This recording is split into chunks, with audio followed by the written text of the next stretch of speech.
پہلے باجوہ ڈاکٹرائن تھا، اب حافظ ڈاکٹرائن ہے۔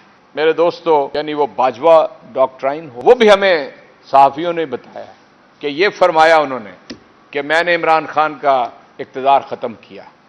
انہوں نے فرمایا کہ پاکستان کے لیے تباہ کن تھا۔ انہوں نے اقرار کیا کہ رجیم چینج کیے وہ کیٹلسٹ کے طور پہ موجود تھے۔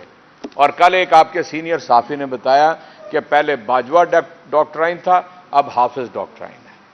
مجھے بتائیے کہ کیا یہ ملک ایک آئین نہیں رکھتا؟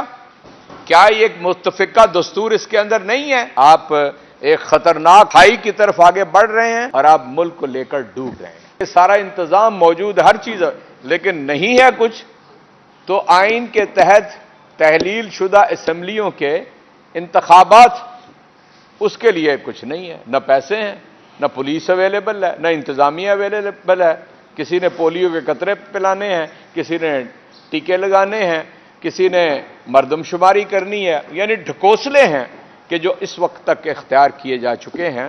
حالانکہ آج سے 5 روز پہلے سپریم کورٹ کے اندر آپ نے چیف جسٹس صاحب کے ریمارک سنے ہوں گے کہ یہ الیکشن کمیشن اسی عدالت کے اندر گزشتہ سال یہ کہہ چکا ہے کہ ہم نومبر 2022 میں انتخابات کے لیے تیار ہوں گے۔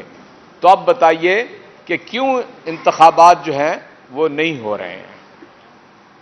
یہ بات آپ کے پیش نظر رہنی چاہیے کہ ہم آئین کو کسی صورت میں بھی پامال نہیں ہونے دیں گے۔ اسی لیے یہ تحریک ہم نے برپا کی ہے۔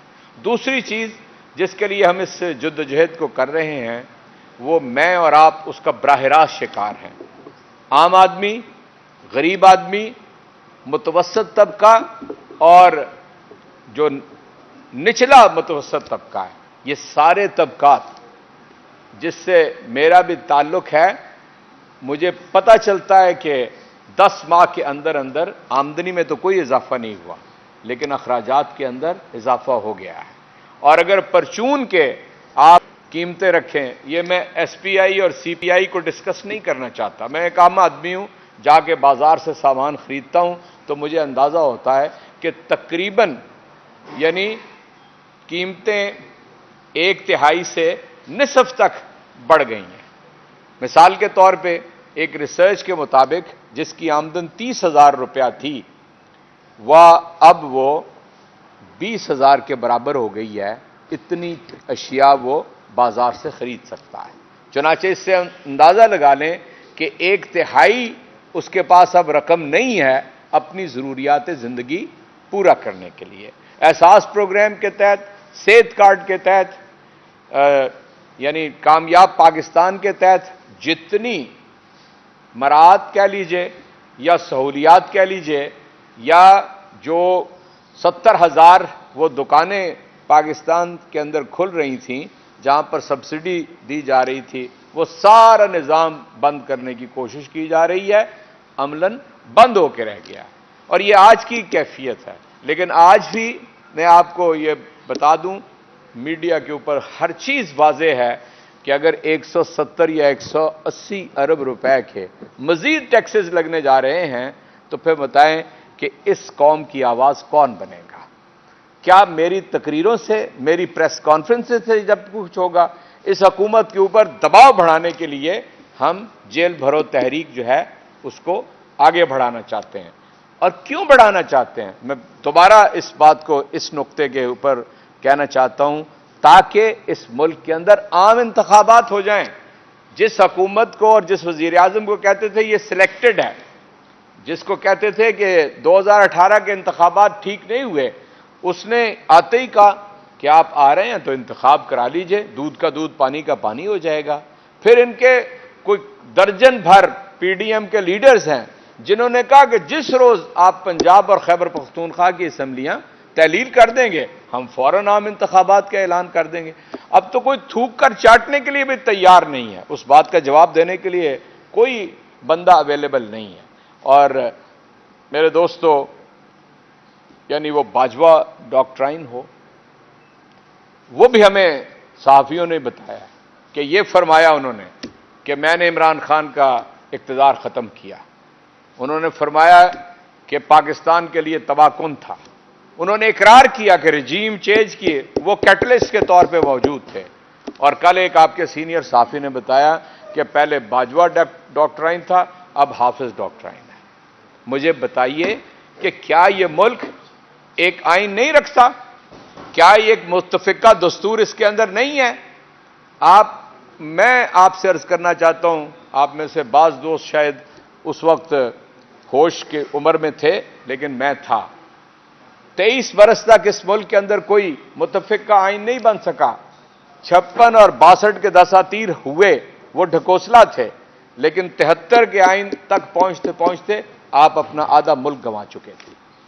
پتہ ہے آپ کو اس بات کا؟ یعنی بالغ رائے دہی کے انتخاب آنے تک ہم آزاد تو ہو گئے، لیکن جو استعماری نظام تھا اس شکنجے سے نہیں نکلے۔ مربوں کے مالک ووٹ دیا کرتے تھے، دولتوں کے بینک اکاؤنٹ رکھنے والے ووٹ دیا کرتے تھے، غریب آدمی تو ووٹ دینے کی 23 برس تک اس ملک کے اندر اجازت ہی نہیں تھی سرے سے۔ چنانچہ آپ یاد رکھیے، دستور متفقہ ہے واحد دستاویز، اس سے آپ انحراف کریں گے، ملک کو نقصان پہنچائیں گے۔ جو لوگ آج ان سے جب پوچھتے ہیں کہ بھی 90 روز لکھا ہوا ہے انتخاب کا، اور اب آپ کیسے آگے، وہ دیکھ لیں آپ ہو جائے گا، کیا جواب دیتے ہیں؟ دیکھ لیں آپ ہو جائے گا۔ آپ کیا کہنا چاہتے ہیں؟ پھر کہیں کہ آرٹیکل 6 نہیں آرٹیکل 6 اس کے اوپر نہیں لاگو ہوتا، تو کیا ہوگا پھر اس ملک کے اندر؟ آپ ایک خطرناک کھائی کی طرف آگے بڑھ رہے ہیں اور آپ ملک کو لے کر ڈوب رہے ہیں۔ آپ یہ دعویٰ لے کر آئے تھے کہ عمران خان جو مہنگائی لے کر آیا ہے ہم اس مہنگائی کو ختم کریں گے۔ آپ یہ دعویٰ لے کر آئے تھے کہ دنیا کے اندر پاکستان کے ساتھ تعلقات جو ہیں دوست ملکوں کے وہ متاثر ہو گئے ہیں۔ آپ یہ دعویٰ لے کے آئے تھے کہ سیاسی استحکام کے لیے ساری کوئی پتہ 13 سے لے کے 18 جماعتیں مل گئی ہیں، سب کچھ اس کے برعکس آپ دیکھ رہے ہیں۔ ہم تنہا ہیں، دہشت گردی دوبارہ، وہ افریت دوبارہ سامنے آ گیا ہے، اور کوئی حل اس کا بتانے والا یہاں پر نہیں ہے۔ آپ کا وزیر خارجہ پوری دنیا کا چکر لگا چکا ہے، لیکن یہاں بازو میں افغانستان ہے، وہاں پر جانے کی جرت نہیں ہوئی، ان سے بات چیت کریں۔ یعنی دوحہ ٹاکس عمران خان کا ایک کارنامہ تاریخ کے اندر لکھا جائے گا، اور اس کے نتیجے میں امن قائم ہوا۔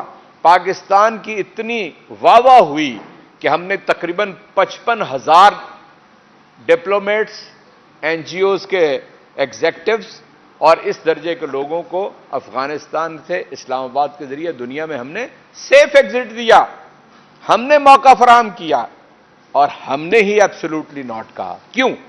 اس لیے کہ ہمیں اندازہ تھا کہ اگر خارجہ پالیسی واپس اسی نہج پہ جاتی ہے تو دہشت گردی بھی واپس اسی نہج پہ آ جائے گی۔ چنانچہ میں نے آپ کے سامنے 4 نکات رکھے ہیں۔ نمبر 1، عدالتوں کو آزادی ہونی چاہیے کام کرنے کی، کہ جو پامال کرنے کی کوشش کی جا رہی ہے، ٹیلی فونوں کے اوپر احکامات دینے والوں کی اولاد آج ہدف بنا رہی ہے، جو لوگ بریف کیس بھر کے دے کے آئے تھے ان کی اولاد آج ہدف بنا رہی ہے عدلیہ کو۔ اور دوسری بات میں نے آئین کی آپ کے سامنے رکھی ہے۔ تیسری بات، کسی طرح کی بھی ماورا جو قوتیں ہیں ان کی مداخلت کی بات آپ کے سامنے رکھی ہے، اور میں نے آپ سے یہ عرض کیا ہے کہ مہنگائی کا فریت عام آدمی کو کھا کے رہ گیا۔ یہ 4 نکات ہیں جس کے اوپر ہم آزادی کی اس جدوجہد کو آگے بڑھائیں گے۔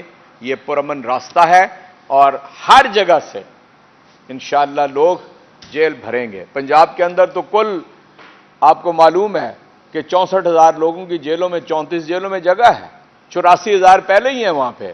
ہم ہر طرح لاکھوں کارکنان، مجھے آج 5واں روز ہے اس کے اوپر کام کرتے ہوئے، لاکھوں کارکنان تیار ہیں جیل میں جانے کے لیے۔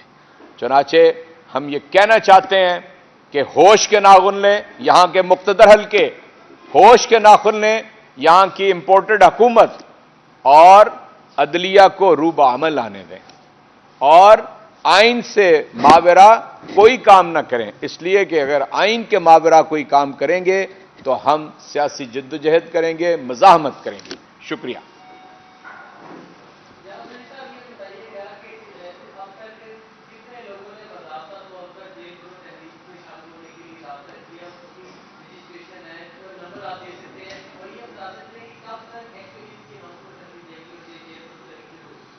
میں آپ سے لاہور کے فگرز شیئر کر سکتا ہوں. لاہور میں کوئی 32-3300، یعنی میں کل لاہور سے نکلا تھا تو باقاعدہ رجسٹریشنز ہو چکی ہیں. باقی کسی ضلع کے اعداد و شمار نہیں ہیں. میں گزشتہ روز پشاور گیا تھا، وہاں پر ریجن کی میٹنگ تھی. جو پشاور ریجن ہے اس میں 6 اضلاع آتے ہیں، وہ اس کام کو شروع کر دیں گے. آج میں کچھ دیر کے بعد راولپنڈی جاؤں گا. تو اس طرح یہ بتدریج ہم اس کو آگے بڑھا رہے ہیں، اور یہ انشاءاللہ یہ پورے ملک جو فیڈ بیک آ رہا ہے وہ یہی ہے کہ لاکھوں لوگ اس کے لیے تیار ہیں. جو دوسرا سوال آپ نے کیا ہے، مجھے اس کی اجازت دے دیجئے میں جواب دے دوں. یہ جس روز ہم سمجھیں گے کہ اب پورا نظام معطل کر کے اور انتخابات سے انحراف کیا جا رہا ہے، وہ پہلا دن ہوگا. سب سے پہلے لاہور کے اندر گرفتاریاں پیش کی جائیں.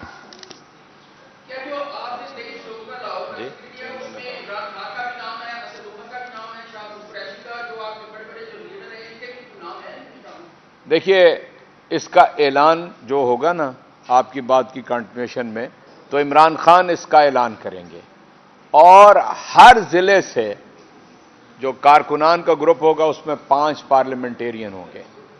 ٹھیک ہے، ہم اس حکمت عملی کو خود سمجھتے ہیں کہ عمران خان نے، اسد عمر نے یا ہماری لیڈرشپ نے کب جانا ہے. آپ کو معلوم ہے کہ ہمارے کوئی 600-700 ارکان اسمبلی موجود ہیں. اس طرح ہم اس کو آگے بڑھائیں گے. کارکنان تنہا نہیں ہوں گے، ہر گروپ کے ساتھ 5 پارلیمنٹیرینز ہوں گے. شکریہ جناب.